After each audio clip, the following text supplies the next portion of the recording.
बोलेगा और सच भी है, पता नहीं दिमागी कार्य करते हैं उसमें आपकी सहायता करेगा। बॉडी पावर के लिए अलग अलग तरीका बताया जाता है। पुराने टाइमों में घी खा लो भाई, दही खा लो, छाछ पी लो। आज वालों को वो चीज़ लगता है कि गलत थी, तो आपको नॉलेज के लिए बताना चाहेंगे ये जो वे प्रोटीन बनता है या प्रोटीन बहुत सारा बनता है, वो छाछ में जो मलाई होती है, एक घर की छाछ होती है ना, गांव वाले बच्चे जानते होंगे। तो घर की छाछ में एक मलाई होती है जिसके नाम अलग अलग हैं, अलग अलग भाषाओं में। कोई छिड्डी कहता है, कोई मलाई कहता है, कोई कुछ कहता है। आजकल तो आप दूध की मलाई भी खैर छान छान के पीते हैं, पहलवान जो हुए। पर उस समय छाछ क्यों पीते थे लोग? क्योंकि आज वे प्रोटीन भी उस छाछ की मलाई से ही ज्यादा बनाया जाता है, जो ओरिजिनल होता है और ऑर्गेनिक होता है। तो हमारे कोई बुजुर्ग पागल नहीं थे, और कितनी पावर हुआ करती थी, बॉडी पावर। आज भी नहीं है बच्चों में, ऐसा नहीं कि बॉडी पावर नहीं है। जो पहलवान हैं, जो प्लेयर हैं, आज भी ऐसी ऐसी चीजें कर रहे हैं जो पहले नहीं हुई। टेक्निक नहीं पता था उनको, पावर पावर थी। आज टेक्निक सीख गए, वो पावर पहले बहुत ज्यादा थी। ट्रैक्टर को उठा देना, ऐसी ऐसी चीजें हुआ करती, बड़े बड़े बड़ा कुछ होता था जो हमने देखा, जो आज कम ही देखने को मिलता है। हाँ, टेक्निकली आज ज्यादा परफेक्ट होते जा रहे हैं। इस सब के लिए खुराक निश्चित की जाती है। जिसकी चर्चा हम कर रहे हैं वो वाली खुराक, आत्मिक शक्ति या सोल पावर। आत्मा की खुराक कौन सी है जिससे आत्मिक शक्ति बढ़ जाए, ताकि आपका विल पावर अप होता ही चला जाए। और आपको पता है, जिनके अंदर विल पावर होता है, आत्म बल होता है, वो अपनी आदतों को बदल डालते हैं। और आज कौन सी आदत बदलने की जरूरत है? मांसाहार, शराब, नशे और अपनी बैड हैबिट्स। आप किसी को बताओ मत, क्योंकि आपको शर्म आती, पता नहीं क्या बोलेगा, और सच भी है, पता नहीं कौन क्या बोल दे। ये तो लफंगा है, ये तो गुंडा है, ये तो नशेड़ी है, तरह तरह के वर्ड आज आम ही सुनने में मिलते हैं। तो इस डर से आप किसी से शेयर भी नहीं करना चाहते। तो उसके लिए आपको एक तरीका बताएंगे जिसका नाम है गुरु मंत्रा। किसी को बताने की जरूरत नहीं पड़ेगी, आप अपनी आदतों को खुद बदल डालोगे, और वो भी कुछ घंटों में, कुछ मिनटों में। आपके अंदर वो सोल पावर, वो आत्मिक शक्तियां जाग उठेंगी। आपका आत्म बल, विल पावर बुलंदियों पे पहुंचने लगेगा।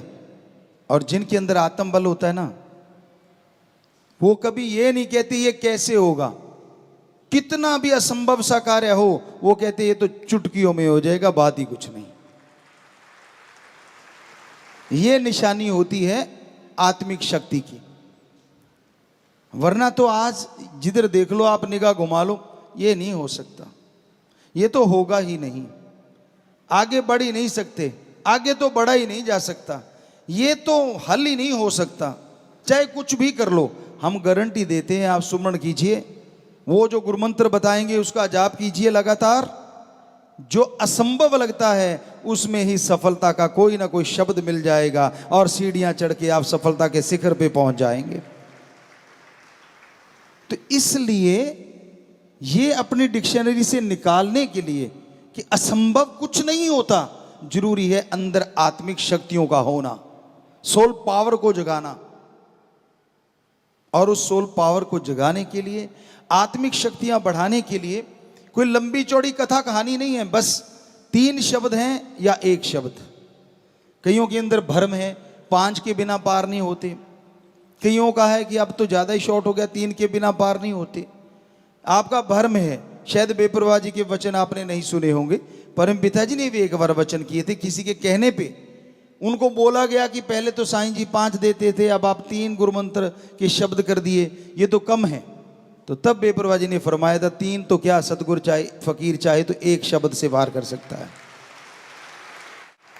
तो समय समय की बात है, समय समय के अनुसार चीजें बदलती रहती हैं। जैसे जैसे समय बदलता है, वैसे वैसे संत, पीर, फकीर परमपिता परमात्मा से प्रार्थना करके उन शब्दों को उस तरीके से बताने लग जाते हैं कि मीनिंग्स वही रहता है, लेकिन शब्द बोलने में आसान हो जाते हैं।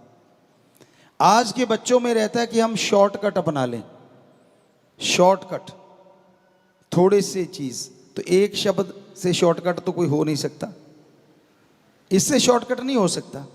तो इसलिए बड़ा ही आसान सा तरीका होगा, आप जब सुनेंगे अच्छा नाम इतना बड़ा, गुरु मंत्र और शब्द एक, लेकिन जब आप जाप करेंगे वो एक ही एक से मिला सकता है, इतनी पावर है उसमें। ऐसे तो आप अगर सोच के देखो, एक अपनी दुनिया है, अपनी धरती पे दुनिया है। अब तो साइंटिस्ट भी मानने लगे हैं, बाहरली दुनिया के लोग आ रहे हैं, इस धरती पे हो सकता है कुछ रह रहे हों बाहरली दुनिया के लोग। बड़ी जोर शोर से कुछ लोग इसको खोजने में भी लगे हुए हैं कि आखिर बाहर दुनिया कहाँ है, जिंदगी कहाँ है। चंद्रमा पे पहुंच रहे हैं, मंगल ग्रह तक जा रहे हैं। पर हमारे धर्मों में, खास करके पवित्र वेदों में, हजारों साल पहले लिखा है सैकड़ों जगह जिंदगियां हैं, सैकड़ों त्रिलोकियां हैं।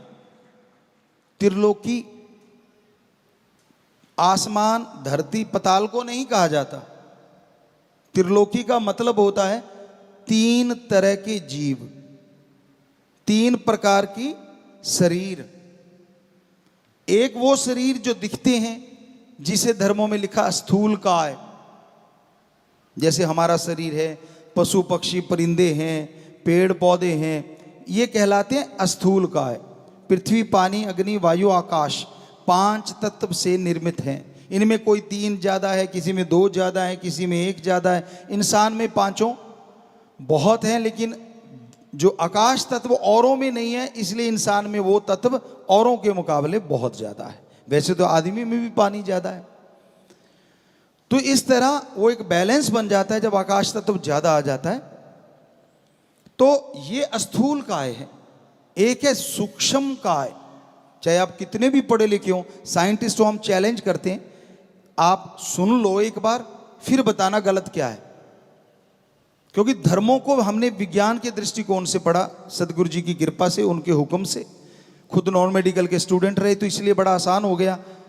गुरु जी कहने लगे धर्मों को विज्ञान के दृष्टिकोण से पढ़ो, और जब हमने पढ़ा तो गजब हो गया कि धर्म तो महासागर है विज्ञान का, विज्ञान तो एक छोटी सी नदी है जो उसमें से निकली है कल परसों।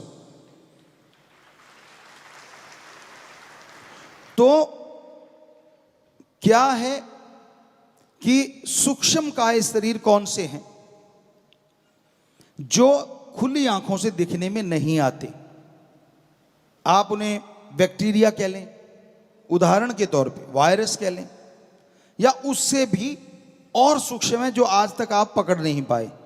अच्छा साइंटिस्ट इस बात को मानेगा कि हम परिपूर्ण नहीं हुए हैं, अभी तक अति सूक्ष्म से सूक्ष्म को नहीं देख पाए हैं, जिनकी एक चीज बंद हो जाती है कि बस हमने बैक्टीरिया देख लिया, इससे सूक्ष्म क्या हो सकता है, वो चुप हो गए।